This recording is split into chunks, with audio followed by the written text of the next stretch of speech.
And we're finally back at it. Got new equipment for my mic, so I might sound a little bit different, but let's go ahead and get into this new series. I've said it numerous times before, but it's been almost a full decade since Left 4 Dead 2 kept us hanging. Many questions have been raised, but not many have been answered. Left 4 Dead 2 brought us all the way from Savannah, Georgia to New Orleans, Louisiana, with a myriad of settings to plow the infected through. But what lies beyond that checkered flag after the bridge blew up? Today we're looking to create a discussion on just what happened after Left 4 Dead 2.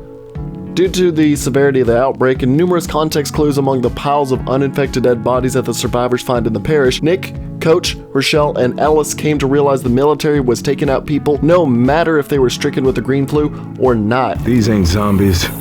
Somebody's been shooting people. When the survivors radioed the helicopter pilot in the bridge finale, Papa Gator was heavily stressing and inquiring if they were infected. The survivors would argue that they were not infected, considering they fought through 3 states worth of infected, and as Coach politely puts it, "Have you encountered the infected?" Encountered? Boy, I am covered in zombie blood and puke and eyeballs and 20 other parts I don't even recognize. We are immune as shit. Despite this, the military personnel will stress to ask if they are in fact infected. To the military, the survivors could very well be infected but not show signs. They could very well be carriers who are immune to symptoms of the mutations of the green flu virus, but that does not mean their body cannot contain and harbor the virus and eventually spread them to people who are not immune. Much like in the motion picture 28 Weeks Later, when the son Andy is bitten by his father Don, the audience assumes Andy would succumb to the rage virus, but he actually only shows the physical symptoms of a bloody eye and nothing else, showing that Andy was infected by the rage virus but was immune to its rabies-like effects, which would make him a carrier much like his mother. A better example from the same movie, the mother who was infected with the rage virus, who didn't go into a frenzy but showed the same bloody eye. Without knowing of her carrier-like status, her coward of a non-resistant husband gave her the French tongue twist and then started the infection all over again. So basically, 28 weeks later could have been prevented by not having a fateful kiss. PSA, kissing can get all of London infected and carpet bombed. Don't do it. Kiss me like you wanna be.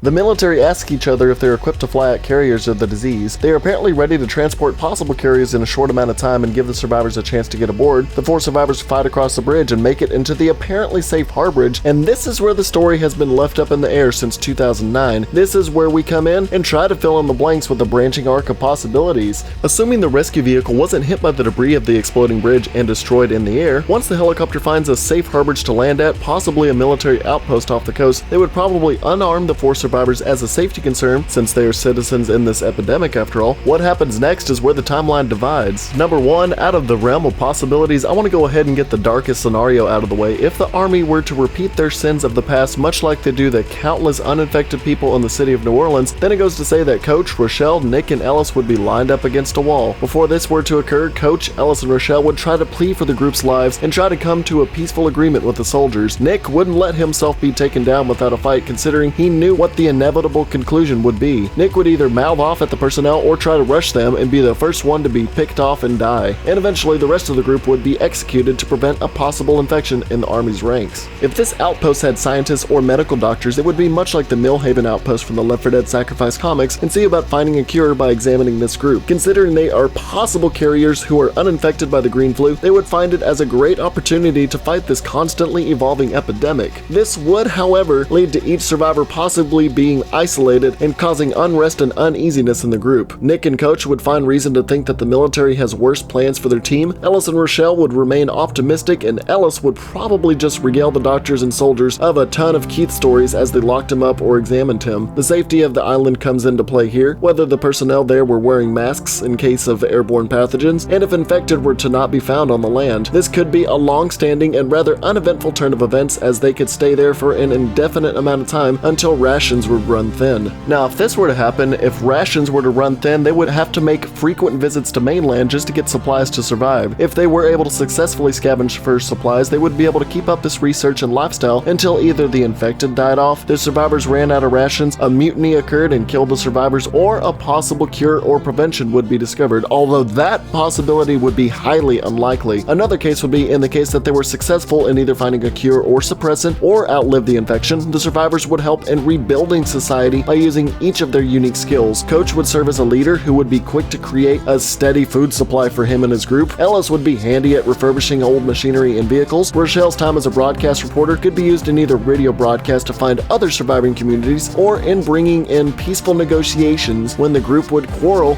and even get violent with other groups or themselves. Nick would serve as the tough guy who would be eager to go out on expeditions to scavenge for food and other supplies, but only if he gets a considerable stake of each hunt. Or he would just abandon them outright once the affection was over and revert to being a roaming gambler. Basically, at this point, the events of Left 4 Dead would unfold much like The Walking Dead. Communities of people would fight over supremacy and territory, while the infected either serve as a constant danger or just gradually die off, which I will get into what happens to the infected in my next video. This chain of events in itself would change the whole genre of the game into a more of a Dying Light type game, which might not be too bad with these characters and infected types. Coach and Nick's unrest could also lead to them staging a breakout to find a better place that wouldn't potentially riddle them full of bullet holes. They would rather take their chances with the mindless infected than unpredictable, uneasy, and calculating soldiers and scientists. If an escape plan were to occur, Rochelle would argue that staying and trying to find a cure would be the best option for them, while Ellis would probably go along with it either scenario. Eventually, Nick would probably instigate a breakout by clobbering a nearby alone guard and acquiring his weapon, causing Rochelle to reluctantly follow along with his plan. Nick leading the group with an automatic weapon, they would stealthily move through the base and either peacefully leave or start out a huge gunfight. What happens next in the scenario would either lead to the deaths of one or more of the survivors,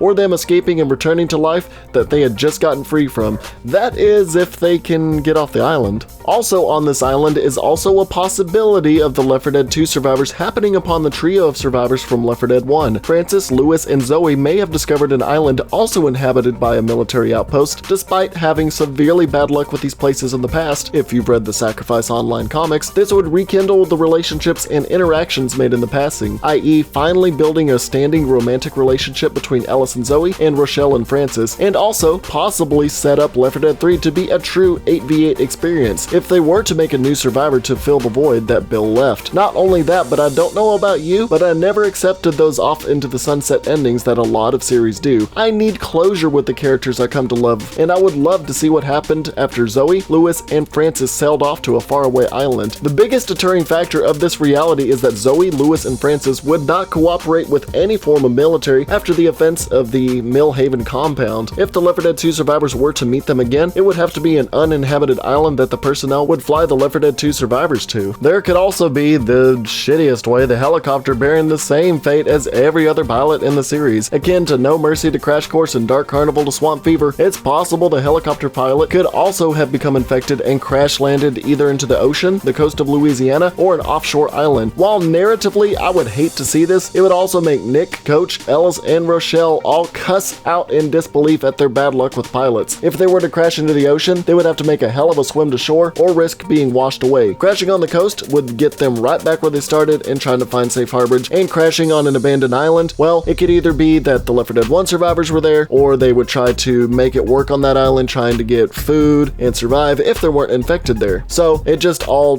depends on how they land if they were to crash. So basically for the survivors, it boils down to them dying right after, either to a helicopter crash or being gunned down by the military, them surviving but staying on an island to either be medical experiments or ringleaders in creating a new society, or coming full circle and re-establishing the connection they made with the 3 remaining survivors, or just going right back where they started and trying to find a new safe haven in the damned American outfront. It's hard to say where they may end up, considering a detailed map shows that a lot of the heavily armed outposts across America seem to have been overrun. The only place else for these survivors would possibly be to head outside of the states and go to Mexico, since it's right near, much like the spin-off series Fear the Walking Dead. But hey, it's all speculation and it's all opinions. I don't work for Valve, so don't bitch at me if you think I'm wrong.